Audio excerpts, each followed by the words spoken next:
Good evening, everyone. Welcome. Thank you for joining us tonight.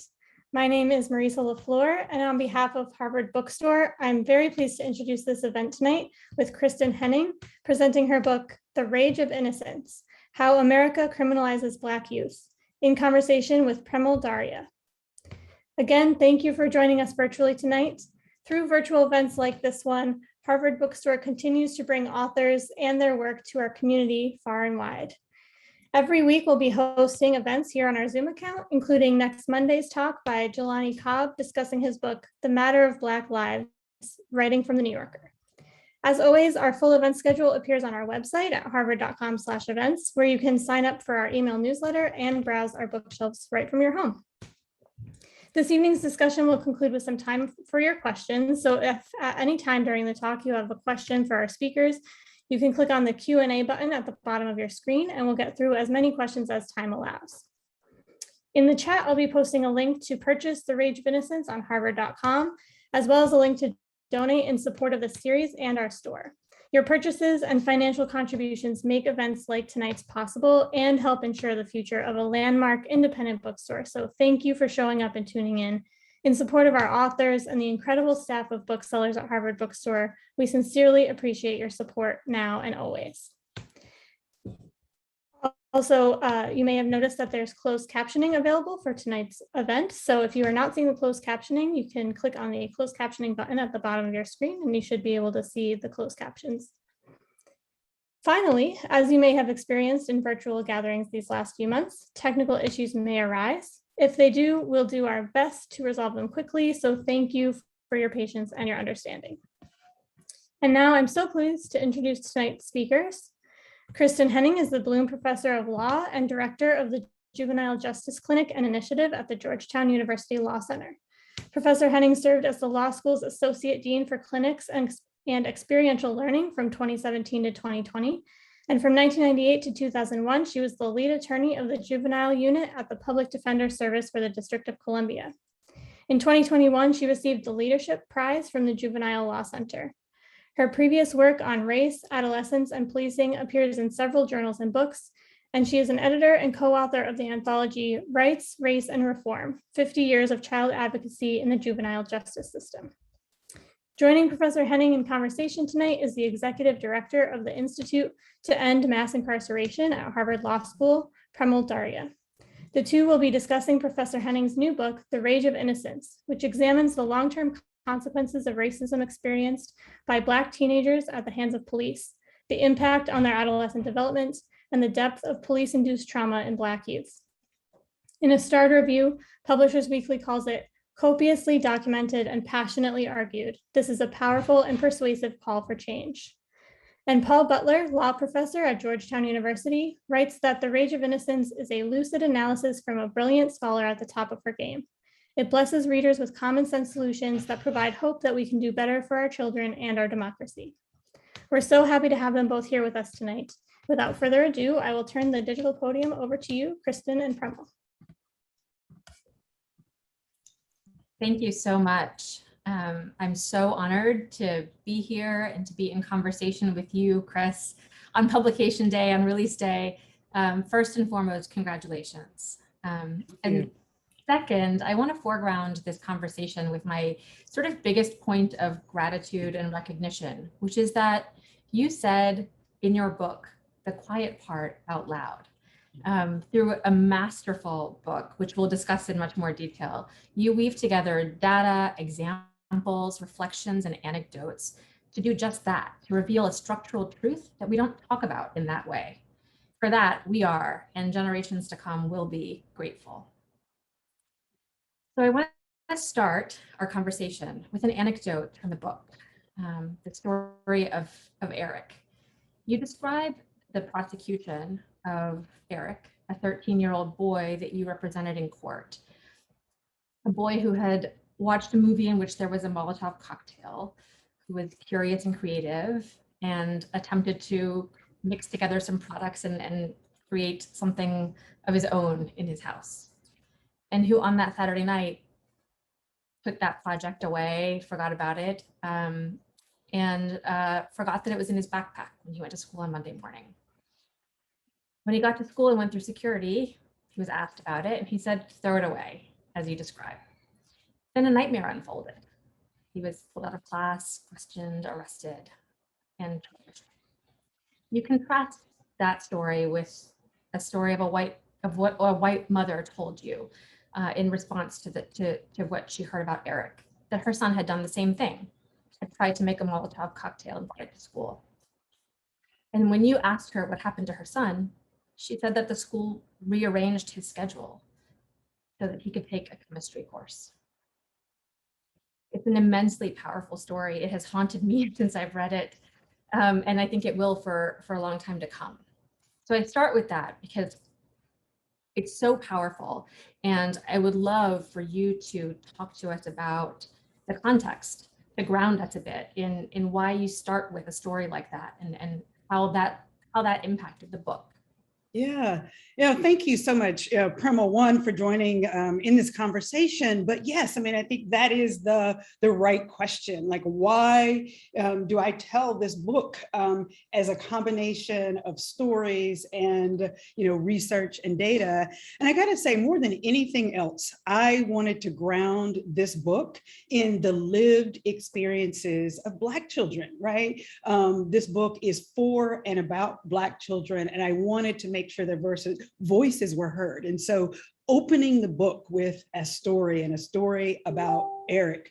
The other thing is that I really wanted readers to see themselves and to see their children in the book. And so I think the best way to do that is to tell stories and to tell stories like Eric's, but more specifically, why Eric's story? And I have to say, Eric's case for me was a real defining moment in my recognition of how incredibly differently Black children are treated from white children. And I, have been representing children, still represent children to this day for well over 25 years. But that moment when I was at a conference and I shared Eric's story, Eric's very basic story about, making something that looked like a Molotov cocktail. And to be clear, making something that was never going to blow up, that wasn't even flammable, just wasn't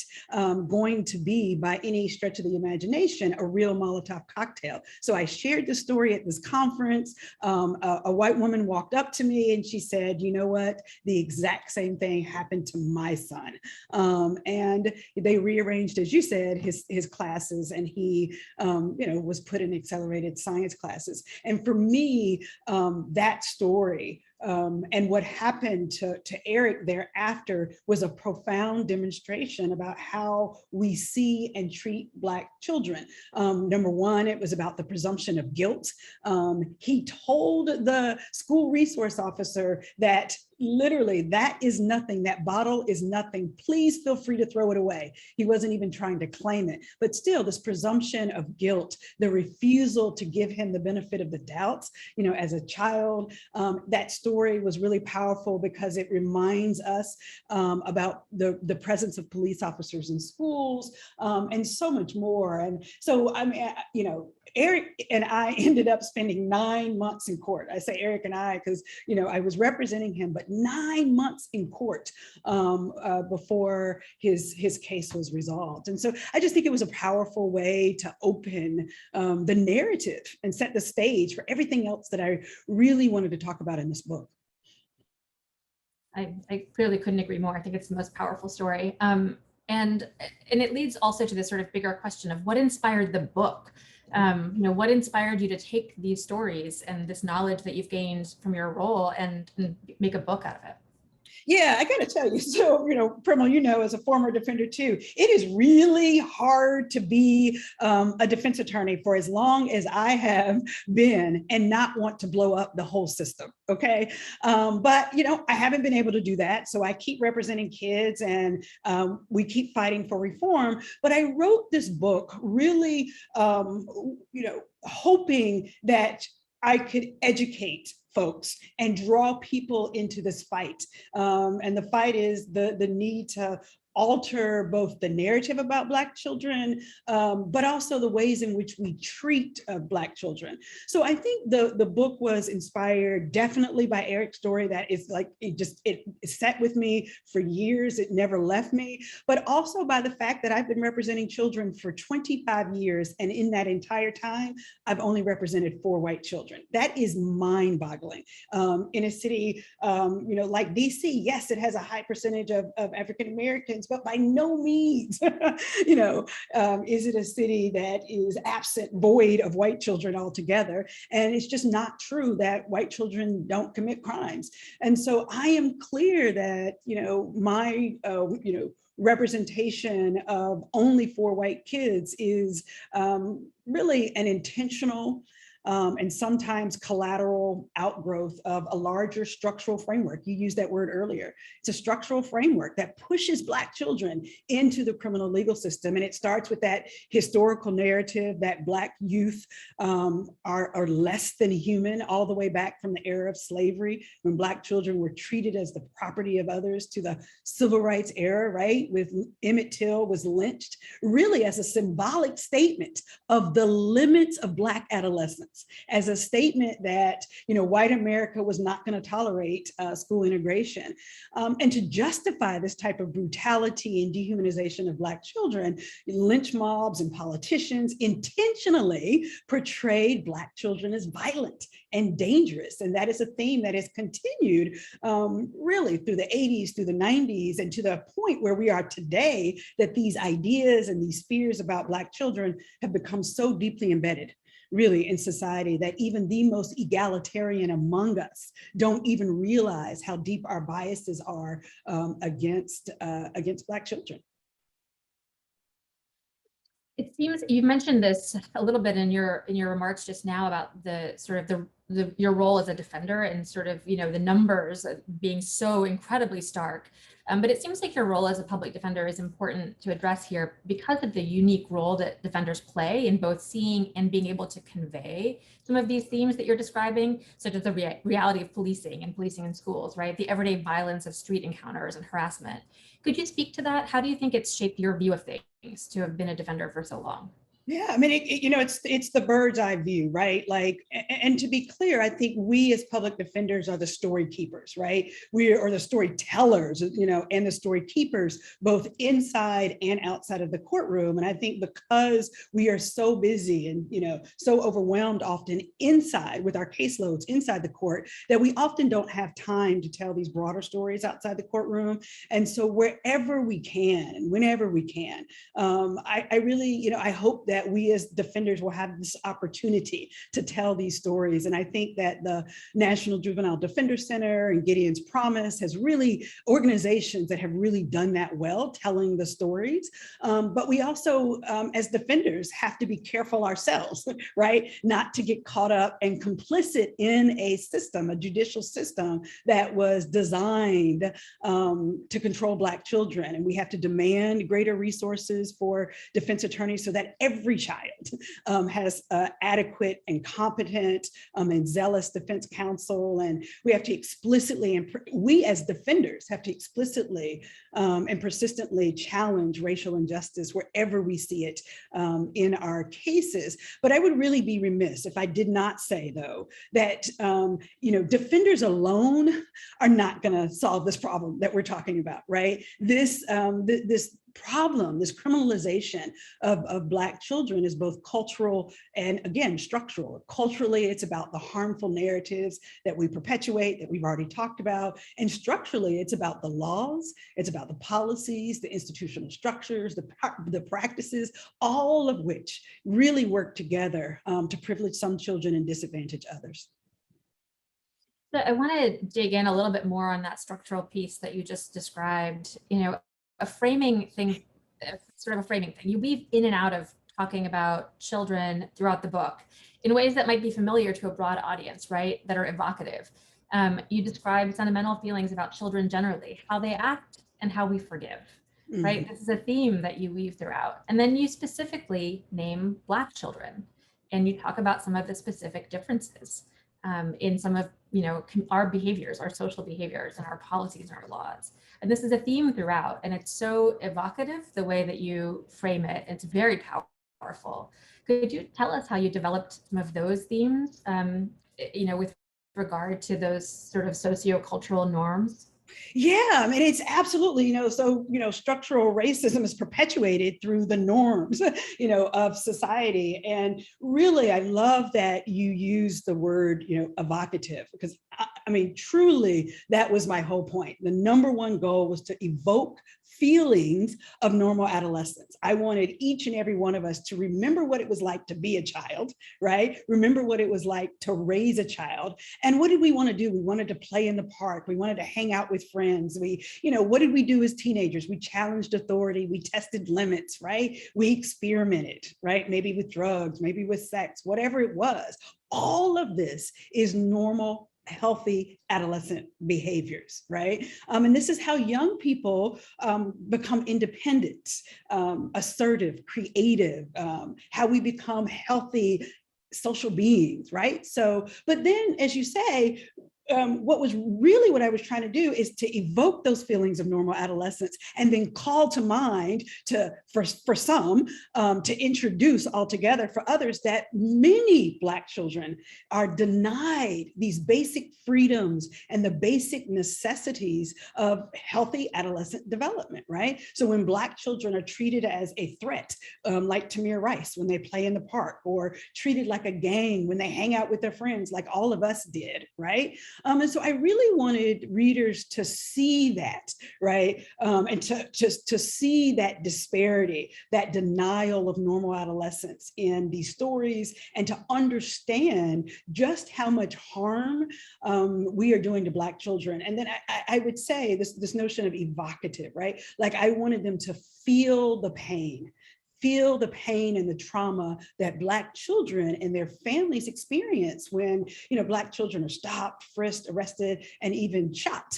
And so, yes, it's cultural, it's structural, it's, research-based, but more importantly, I wanted, to people to feel it as a lived experience.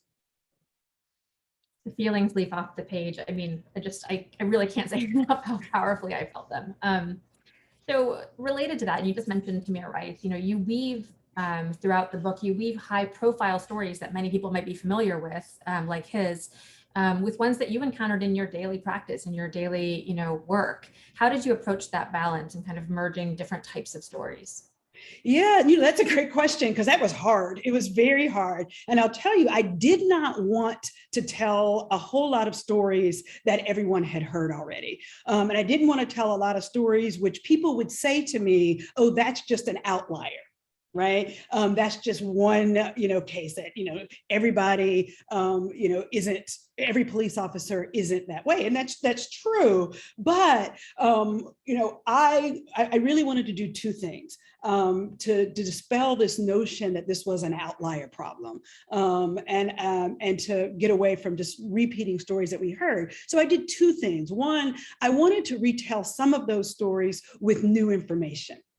Right. And so there are so many nuances, so much backstory to so many of the high profile cases of really brutal, if you will, or violent police youth encounters, like the, Tamir Rice, or, Shakira Murphy, who was snatched from her chair in South Carolina, or the Texas girls at the pool party who were, body slammed in their bathing suits at a pool party. So, but what I really did with those stories is I watched a lot of documentaries. And to be honest with you, I wanted to honor the stories from the voices of those children and from their families. Those are their stories, right? They aren't my stories. So I was watching documentaries and interviews so I could tell those stories in a more nuanced way. And that was really painful to do, but worth it. But then really almost more importantly, I wanted to weave in the stories of my clients,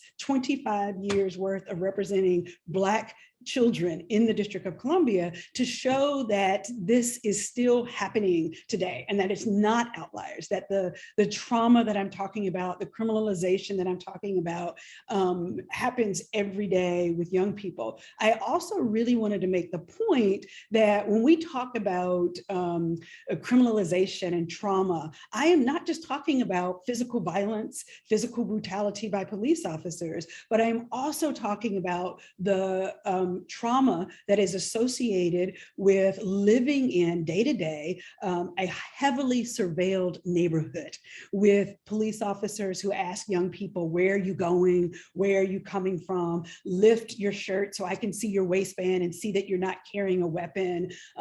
Children who go to school with high numbers of police officers in their school, at the front door, things of that nature. And so I really wanted to bring that to life for people as a daily reality. Right, you weaved them beautifully. So in our conversation thus far, the word adolescence has come up a few times. And I wanted to sort of take that head on and have you address it, since you take it on, in the book head on. Can you tell us a little bit about, the creation of adolescence and why it matters in the context of this book? Yeah, I love that question because I was so fascinated to learn about this. I am of the age where, I have always understood adolescence to be a distinct stage of development, right? So there's childhood, adolescence, and adulthood, right? And most of us, I think, take that for granted, but it is actually, adolescence is actually a relatively new concept in, American society. The modern idea of adolescence actually did not appear until the late 19th century and did not gain widespread traction until the 1950s or 60s, right? And so before the Industrial Revolution, truly, we thought, our society thought of development in only two stages. Childhood, which was pretty much anyone under the age of 18. Sometimes people would say, under the age of 21, and adulthood included everyone else. But as industrialization began to shift the nation's economy from farming to manufacturing, then the role of children in society changed as well. And so this shift in workspace or work life created these higher paying jobs, right? That required skilled labor, advanced education. And so many parents, especially parents in the middle class, began to encourage their children to stay in school and to develop the skills that they needed, right? So we see high school enrollment, just radically increase, even mandatory school attendance laws begin to appear, college enrollment increased, professional schools enrollment increased. And so with this period of extended education, we teenagers no longer had to work and now had this new season of prolonged self-discovery, new opportunities for fun and leisure. And of course, the first people to reap the benefits of that were the white middle class youth. And so really, history research shows that adolescence was essentially invented, right? Invented by the white middle class to give their children an advantage in the changing society. So, it's really important to note, Premal, that, adolescence has value in society, right? It's considered a good thing, both for healthy development to make us prosperous and good adults, but it also has a value. It's a freedom, it's a luxury that not everyone has. And so it's fascinating, really fascinating to learn that research, that history. Really fascinating. So, moving just sort of a little forward from that, a theme that is sort of broken down throughout the book is criminalization, right? And it relates, but you break down criminalization in a few different categories in the book, right? You very carefully selected play, culture, and sexuality as the sort of three kind of thematic areas to break it down. And I would love to hear if you could tell us sort of how you decided on that breakdown and sort of what the themes are behind them. Yeah, so that was a little juggling. What I really sort of backed my way into those three broad categories. And instead, what I found myself doing was looking at, concrete examples of the ways in which, we think about what we care about as teenagers gets viewed and treated differently depending on race. And so what do I mean by that? I mean, think about what is important to teenagers. They care about their music, they care about their fashion, they care about their friends, they care about all of, experimentation, seeking, sensation seeking, right? We talked about a little earlier. So sexual experimentation, experimenting with drugs and the like. So these are, again, all normal adolescent things that we all cared about when we were kids. But we think, we perceive these activities differently when Black youth are engaged in them. So let's just take a couple of examples. Music, right? Country, metal, hard rock, all of those genres have misogynistic, violent lyrics and languages and language. They have themes that we are worried about our children hearing about drugs and sex and things of that nature, but we tolerate it, right? It's popular, it's cool. And then there's rap music, and which is what listened to by African-American kids, and what rap is perceived to be the most dangerous music on the planet. And I have to stop and give a shout out to my great friend Andrea Dennis, who she and Eric Nielsen wrote a great book on this, Rap on Trial. But my point here is, the genres, we treat even the genres of music differently based upon who's listening, right? And so that matters. Fashion is another one, right? So think about sagging pants. And I know my whole audience is groaning, right? No, we may not like sagging pants. You may not want to see, your neighbor's kid with, their underwear showing, but is it criminal? That's the question. Should a child be arrested for it? But we know that, sagging pants have been associated with young African-American kids. And, the stereotype is kids with sagging pants must be violent. But let's think about the clothes that other teenagers have worn throughout history. The tie-dye shirts and the bell bottoms, right? From the 1960s, that was associated with weed and, hallucinogens for young hippies, and the morbid all Black attire, right? And all Black hair that's commonly associated with the golf culture in the 1980s, and with the mass school shootings in the 1990s. We've never outlawed any of that, right? And then my last example on that one is think about the, young people who walk around with shaved heads and wear steel-toed Doc Martens, with red and white shoelaces. And that's, group of kids have been associated with violent, racist, and anti-Semitic acts as skinheads, but we've never outlawed any of that. So that's, a lot of what I was doing was looking at the cultural norms that we accept and even applaud, right, among white kids, but that we treat, or we view differently among Black kids. And I should just note that, I really want to make the point here that I, throughout the book, weave together the narratives about Black boys and Black girls, right? And that I don't want to separate them. The stories need to be told separately, and sometimes in the book I do tell them differently, but they're interwoven. But this is one of the places, this notion of clothing, right, is definitely one of the places where Black girls have been uniquely targeted, right? Have been, through school dress codes, with the perception that, the clothing, normal, clothing choices of Black girls is somehow hypersexualized and the like. And so that's, culturally, and Black girls' hair, has been demonized in any number of ways, again, through school dress codes and the like. So that's really what I was doing there. Yeah, it's so powerful. And there's so much good research and so many good anecdotes throughout that whole section of the book. And so a lot of the ways, right, of course, in which criminalization is manifested through policing. Yeah. And so I wanted to just take a minute to talk about policing specifically, because it goes hand in hand with the, with the sort of broader themes that you've been talking about. Could you speak to some of the sort of police specific ways in which that criminalization is manifested?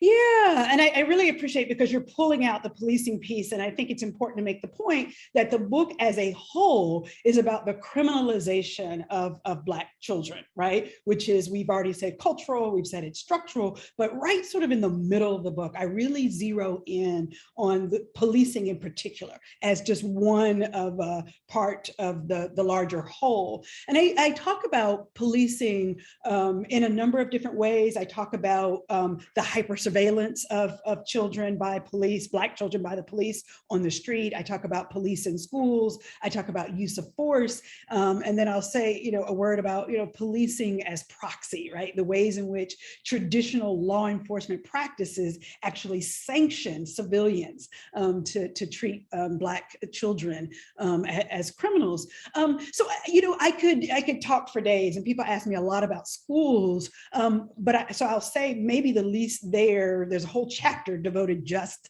to police in schools. But I will say this, that people, have been shocked who have started reading the book at just how pervasive police officers are in schools. Some of you who are listening know that well, but many people don't know that. If you send your child to private schools, there may be one or two school resource officers, but if you live in an urban community, right, that serves a population of predominantly Black and brown children, police in schools are very prevalent. Right. And so with that comes this culture. People buy into police in schools because they believe that it makes the school safer. Right. But it's really this false binary, this idea that we're going to achieve safety. The best and the only way to achieve safety is through policing. And it's just not the case. So I really unpack that in the book. And I talk about the ways in which actually police presence in schools is harmful to adolescent development. Right. It creates a negative school climate. It increases arrest rates for children. Because why? Because if you have a police officer in school, it's easier for a teacher to pick up the phone and call the police officer to handle a traditional discipline, right? Racial disparities are significantly higher in police contacts and in police referrals and arrest rates, but referrals to kids to the courthouse from schools, things of that nature. There's a lot to talk about with schools. But what I really want to say here is that people, we get into the school conversation and we forget about the day-to-day street surveillance, right? The ways in which I talked about earlier, kids live. I have clients you read about in the book who are literally terrified of police officers because they see them and have been stopped by them just so many times in their lifetime. And so it really just undermines the freedoms to walk about society that you and I take for granted. So I talk about that a lot. I talk about use of force and the data, that shows that Black children, are 6 times more likely to be shot and killed, by a police officer, deeply rooted in those racial biases. And then the final area I talk about is this notion of policing as proxy, and that these high-profile police killings, right, are always followed, of young people, are always followed by this narrative that essentially says the Black child deserved it. They were dangerous. They were threatening. Like the story, of Mike Brown, they had to paint him, like, a demon, in fact, an animal, a monster. That's how that story got told, right? And then you see Trayvon Martin, who's then, killed by the neighborhood watch person. It's the same narrative. Well, he must have been bad. He must have been in my neighborhood to threaten and to steal. And so, I just say that the practices, law enforcement practices, sanction, right, civilians, right, to pick up and call 911 or to take action against Black children. And so it's that deeply embedded fears that we have of Black children. So the book is, it's devastating. It's an incredible read. I couldn't put it down, and it's devastating at the same time. But you end with hope. You move through the book and you end with hope. And the book is it's an indictment of what's happening structurally and culturally in our country. And you say it loud and clear. And then you move in this very hopeful direction. And would love for you to just sort of, if you can tell us a little bit about kind of what motivated that, and anything you can share about the hopeful direction at the end would be great. Yeah, so I want everyone to read, so you can get to the end and see. I'll give you a little clue how that Eric's story ends. I pick back up on Eric's story, the story you opened with, Premal, the story about the young boy who had the Molotov cocktail. But yes, it's chapter 12, the last chapter of the book, is all about resilience, right? It's about hope and resilience, and that our way out of this is being in partnership with young people, right? And so, by that I mean, when I think about, let's just take one aspect of this, when I think about court systems, which, mind you, I think by the time we're talking about kids involved in the court system, we're really late in the game, and we need to be talking about youth police engagement at the front end, which I do talk about also in chapter 12. But when we think about court involvement, we think about rehabilitation. Our country's juvenile court was designed to rehabilitate wayward youth. That was the idea. But we seem to have really lost our way. We seem to believe that Black children aren't resilient and aren't amenable to rehabilitation. And I think, so I start, chapter 12 with this notion that Black children are as resilient as every other kid. And so that's sort of, from the structural lens as we fit them and we think about how to shape and reshape laws. But more importantly, from the broader narrative framework, and people always ask me, what can I do if I'm not involved, if I'm not an actor in the system? What can I do? I think really, I say that every single, Black child needs an irrationally caring adult in their lives. And so for most children, that's going to be their parents, but it also should be mentors. It should also be teachers, counselors, spiritual leaders in the community, neighbors, any of us, right, have an opportunity to get close to and engage with young people. And so I say, in the book that with this book, I can't, end racism in America. But what I can do is offer up some solutions and tips that, help us support and scaffold Black youth as they navigate through these waters, right? While we are also, offering suggestions for ways in which to reform the structure and the culture of our society. So yeah, I think, I do have hope. I couldn't write this book if it didn't end with hope. Following on that point, I'm just going to jump into one of the questions that I see coming in because it relates directly to what you just said, and I think it would be great to link it. There's a question about people who are working within the criminal legal system in some way, whether, and with youth, not necessarily in courthouses, but at transition homes or at, other places where they're trying to implement trauma-informed practices and ways of exhibiting care.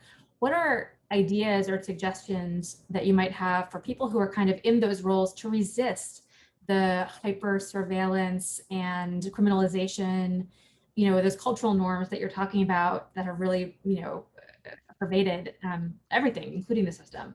So do you have ideas or thoughts for people who might be kind of, in this space work-wise? Yeah, no, I think it's a wonderful question, and we talk about it a bit when we do trainings and workshops for different state actors. And I think there's a couple of things that we can do.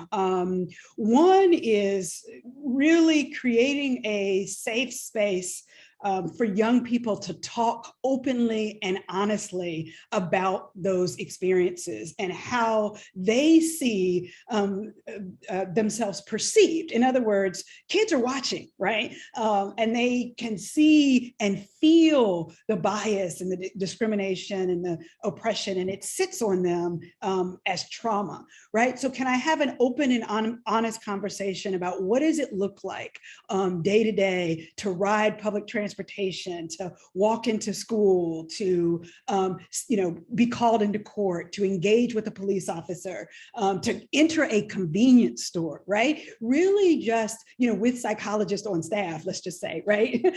Having these conversations with young people to really help, because someone said to me literally today, I'm actually in preparation for a training, a workshop that I'm doing coming up, and they said, wow, until you ask me these questions, because I often ask folks, give me some examples of the ways in which young people are experiencing bias. And this person was very honest. She said, oh my God, I've been working in the field forever, and I don't know that I could really, beyond a handful, right, like give you concrete experiences. And I think we need to be asking our kids, right, because they don't always have the words, the space, and the opportunity to share that. So I think that's one thing. I also think it's being honest and saying, hey, sometimes I, as an actor in the system, I'm going to make a mistake. I'm going to say things wrong, right? I'm going to interpret some behavior by you as wrong, and I'm asking you to tell me. I invite you to tell me and hold me accountable, right? For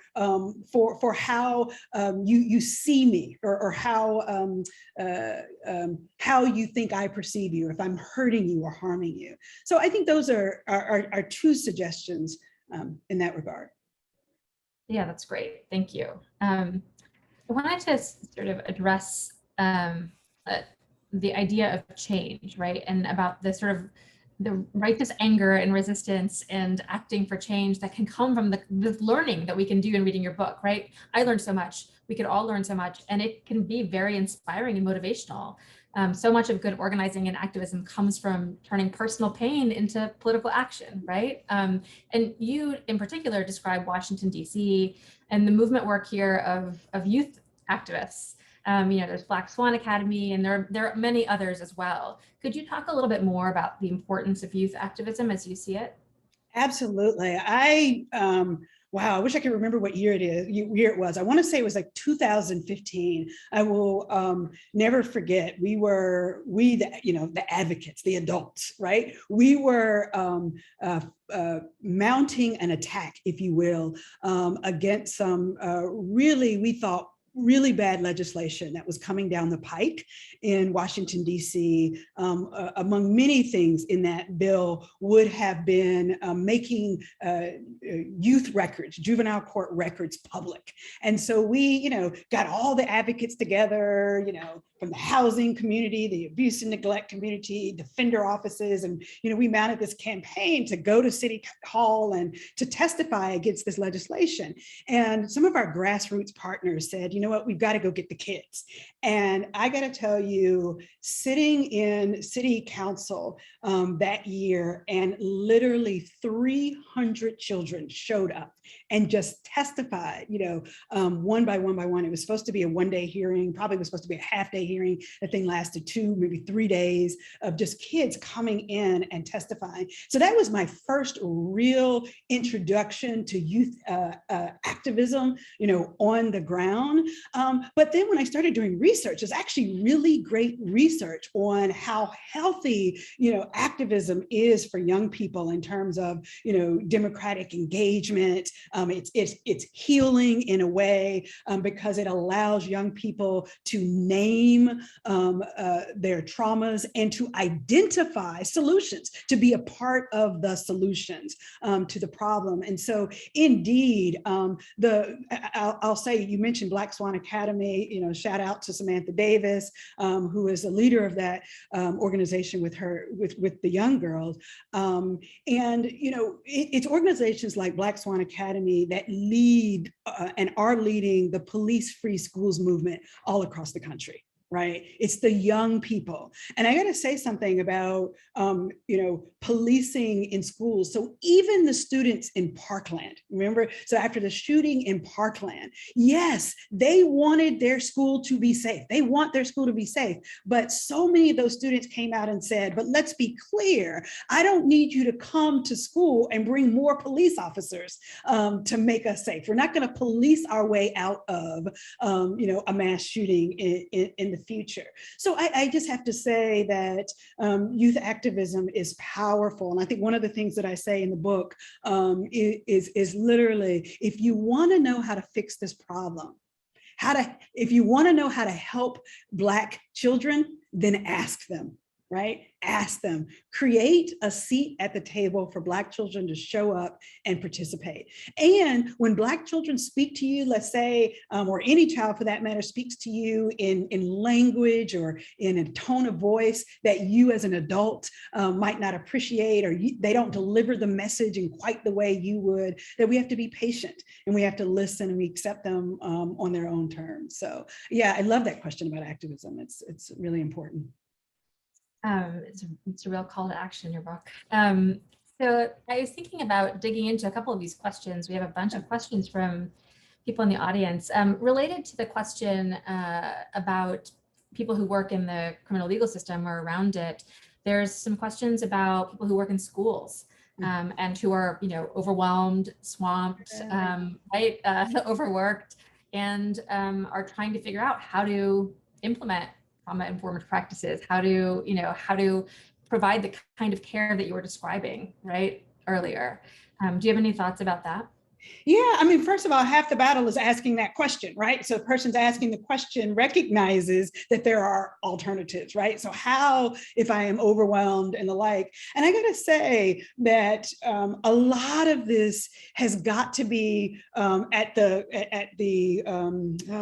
I hate to say this, but at the grass tops. So one, grassroots, we've already talked about the kids and we've talked about activism, but some of it is about grass tops, like this notion of the city leaders, right? Allocating resources so that our teachers and our counselors have the support that they need to serve the children that they care so much about, right? So it means, shout out to Mayor Bowser, who recently allocated $8.8 million in the budget to improve and increase mental health services for youth in school. So it's about getting before the legislative body, participating in that budget allocation process and insisting upon what we know to be evidence-based practices, right? That school safety comes with smaller class sizes, right? Which means more teachers. It comes with greater access to mental health care, behavior intervention specialists, restorative justice, positive behavior interventions. All of that takes money and legitimate, sincere commitment at the grass tops level, right? And so, I think teachers and staff folks who are in direct contact with young people have got to go and stage their own protest in partnership with the young people about what they want. So that's the macro level. And I think, on that day-to-day level, it is resisting that urge to call the school resource officer to manage, routine discipline. I know that's so easy to say. People say, well, Chris, you're not a teacher. I know that, right? And I feel your pain, having worked with young people for well over 25 years and working with young people in crisis, but figuring out like what's the strategy going to be, asking if I teach in a class that has a lot of kids suffering from trauma, asking for that behavior specialist to be assigned to my classroom, right? So that I can, have a safer way of, have someone who could support me and sit with that student and talk with that student instead of having to call a school deputy to come and drag them out of the classroom, which is actually more disruptive for all the other kids, in the classroom. So those are, some of the thoughts that I have around that. Yeah, and there's a series of sort of questions from practitioners in different fields, right? Saying how do we take these lessons and implement them? So there's one more along these lines about mitigation and whether you or others that you work with have been able to kind of put into practice some of these lessons from your book as mitigation in cases on behalf of people and how that's been received. Oh, absolutely. I have to say, so I do so much of the work that I do in partnership. I got to shout out my team at Georgetown, the Georgetown Juvenile Justice, Initiative, Eduardo, Reba, Aisha, Jen, like the whole team, Patricia, Wale, everybody. Had to do that, sorry. But also in partnership with the National Juvenile Defender Center and all the folks out there, Marianne Scally, Ebony, Sharika, Amy, everybody. I could go on. I will not. But the point being is that now more than ever, state actors, judges, prosecutors, defenders, probation officers, everybody, police officers are really committed to these conversations about racial justice reform. Really committed to it. And so we have had more inroad and more opportunity, I think, than we ever have to have these conversations. And so you talk about mitigation. So, whether it's training on how do we incorporate, as a part of the argument, racial disparity. And so that arguing, look, mitigation, when I think about mitigation, I'm really thinking about disposition planning or sentencing planning on that back end. And that we've already talked about how Black resilience actually doesn't look different, than white resilience. And that if we made all the rehabilitative opportunities available to young, to Black youth as we did to white youth, we would be better off. The other way we use this word of mitigation is in defense of charges, right? So it gets a little legalistic, but if a child is charged with threats against a police officer or some sort of aggressive behavior against a police officer, what we are doing in our conversations with state actors is saying, you've got to understand that these young people are entering these encounters with the police with the history of oppression behind them, or this history of tension between young people, Black youth in particular, and the police. And so that when a child sounds like, so what we call adolescent aggressive speech, right? So when a child sounds like they're talking back or being aggressive, or even sounds like a threat towards a police officer, very often what's happening is the child is just expressing their resentment. They're expressing their discomfort. They're expressing their fear of police and dissatisfaction with law enforcement in the best way they know how. And so as mitigation, that maybe we shouldn't be prosecuting this as a threats case and the like. And so that's just an example, but yes, we are making greater inroads as a defense community, but period, across all the stakeholder groups in reimagining or rethinking the intersection of race, adolescence, and culpability, right, for criminal behavior. Yeah. There are a number of questions about you and your process and how this experience has been for you. So one of them is, after 25 years of doing this work and defending youth, in the process of researching and writing this book, was there anything that really surprised you? Did you learn something new that took you by surprise that you hadn't previously known about or thought about?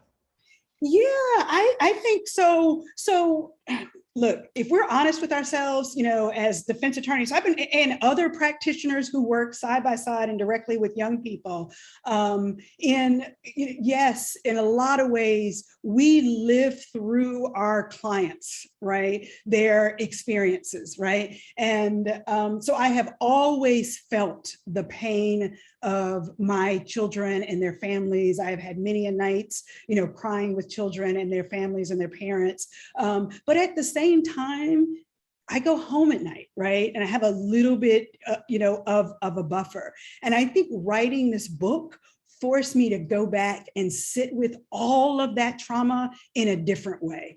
And that the empirical research now that supports the traumatic impacts of policing on Black and brown children and of the impacts of racial discrimination on Black and brown children was deeper than I expected it to be. And so that, I think, was surprising. I think the historical pieces were surprising. You know, we talked just a little bit about school police. And I'll be honest with you, I always thought that the police in schools movement, evolution was deeply rooted in Columbine and a reaction to mass shootings. And then when you really dig into that history, it is much more about the racialized legacy that followed the Brown versus Board of Education. It was all about putting police in schools, not to facilitate integration, but to impede integration. I think some of that history of adolescence and race was fascinating.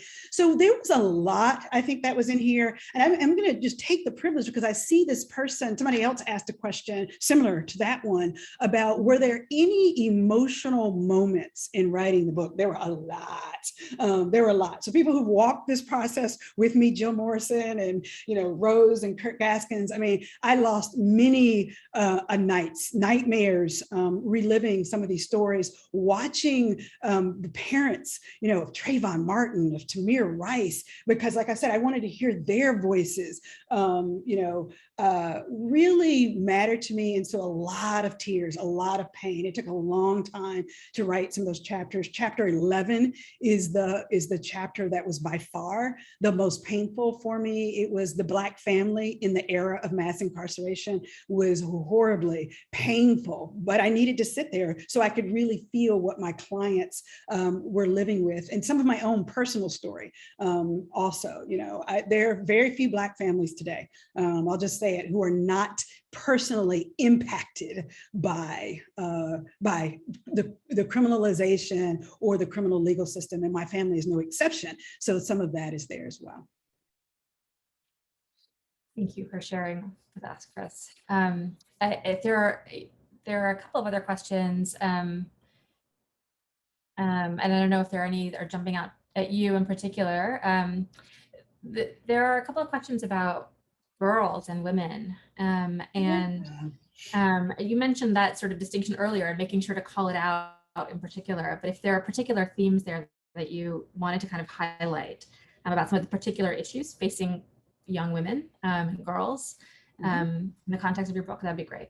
Yeah, I debated this a lot, and I talked to a lot of people about this a lot. Do I write a chapter that's just about girls? And I really wanted to make the point that when we talk about the criminalization of Black youth, it is both Black boys and Black girls. And so in every opportunity that I got, I tried to introduce and interweave, go back and forth, stories of Black girls who were criminalized in different ways, and to really talk about the trauma that they experience, both directly by being, again, hypersexualized, treated as common thief as any other girl or any other Black youth, but also as the collateral, if you will, as the collateral harm when Black boys and Black men are removed from their lives. Right, removed from their lives as as siblings who get shot or killed, as fathers who are incarcerated, as boyfriends who are taken from them in all of those ways. And so I thought there were definitely some themes, and I definitely pull those out and give those subtitles, the ways in which girls are treated differently. But then I really interweave it together very, very intentionally. So. Thanks. I wanted to close on just sort of a note of gratitude, Chris. And to name also what can come from saying the quiet part out loud. As I said earlier, that's what, for me, that's what really, resonated with this book. It's this sort of big structural truth, and you say it, and you say it so beautifully through all of these different techniques of research and storytelling and data, and you weave them all in a way that is so engaging. You know, so in addition to creating something though that resonates with people as it resonated with me, there's an important piece to call out, which is that your naming of these issues gives people permission to do something, right? It opens up that space. It gives legitimacy and a call to action in some ways. So it's, you know, in some ways it's a book, but it's not just a book. It's not just pages between covers, right? It's a call to action, and it's an opening. And I'm so personally grateful for that. And I imagine our audience is too, and all of the people that will be reading your book in the weeks and months to come.